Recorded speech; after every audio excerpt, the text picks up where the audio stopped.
Wow, this is delicious. Hello, good morning guys. Mamahaw na sa ta guys.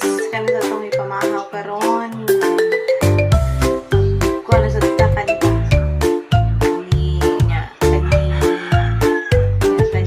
So continue dito ani guys sa ato ang mga pagkaon. Naminom sa tubig sa butong guys para lamig. Puro mga fruits.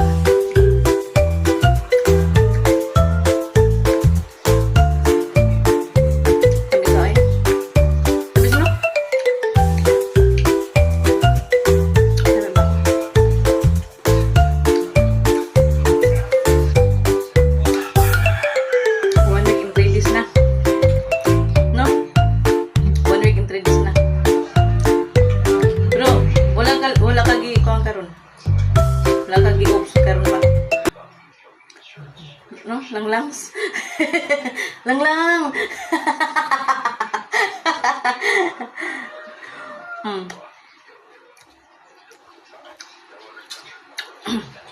Juicy kayo ba?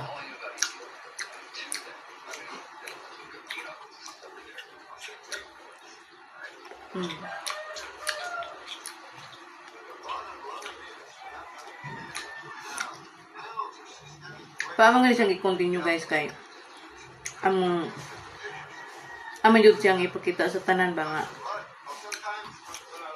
mabuhi ka aning kuan mga prutas. Ang langgam bitaw mabuhi mag sa mga prutas unya mga prutas mga bisag unsa so how many days mamuhi ang langgam. Kaya tawag sa mabuhi sa diyan.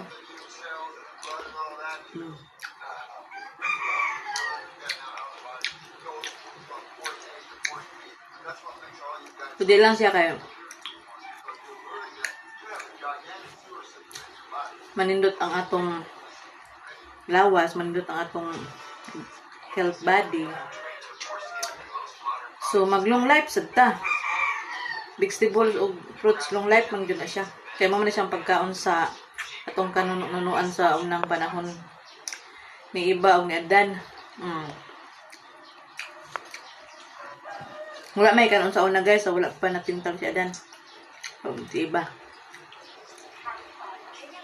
Wala may bugas. Yung pagkaon sa una sa mga henerasyon ko naman. Fruits. Kaya nakikitawag sa unang panahon nga hardy ng Eden. Kaya wala pagkaon. Nga mga, sama sa kikaon na to karon nga mga new generation ba.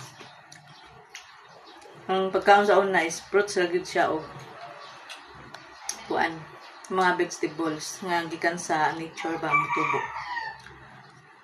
nga naliko man ta sa kuan sa temptation ni Satanas so di manan nakakaon na ta sa mga kuan mga madali mamatay manang gingon ni God nga kung nakakaon na mo sa sala ng ibog ni Adan di mao sa atong mamana sa tibok na tong kinabuhi. Kaya kung makamata do ta sa last nga generation nga ingon niya nga sige pangako nga mabalik siya sa uling kapanahonan undi inyo nang baguhon ug ibalik na ninyo mata na mo ba para mag long life po dili magpadayon sa psychic process po daghan naman og kuan gidili ang doktor daghan na jud pero tao lang ang dili mo tuo ba pero sa motora pod ni guys dili ni sa tanan nga di mo tuo.